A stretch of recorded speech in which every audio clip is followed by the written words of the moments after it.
আদৰৰ অনুভৱৰ টুকুৰাবোৰ সংগোপনে লুকুৱাই থৈছিলোঁ ডায়েৰী পৃষ্ঠাত। সকলো সলনি হ'ল এতিয়া। দুটাকৈ বসন্ত পাৰ হ'ল, তাইও কাৰোবাৰ ঘৰৰ বোৱাৰী হ'ল, কিন্তু ডায়েৰীখন সলনি হোৱা নাই।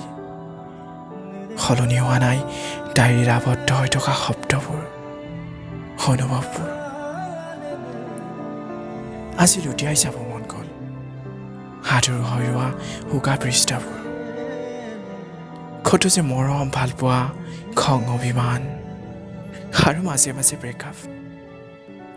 ব্ৰেকআপৰ টাইম আছিল 20 মিনিট নাইবা আধা ঘণ্টা।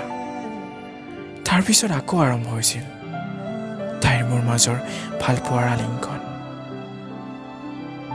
সেনেকৈ পাৰ হৈছিল সময়বোৰ। দিনে প্ৰতিদিনে হেৰাই গৈছিলোঁ তাইৰ মৰমত। হয়তো তাইও হেৰাই গৈছিল মোৰ মৰমত খন্তেকৰ কাৰণে হ'লেও।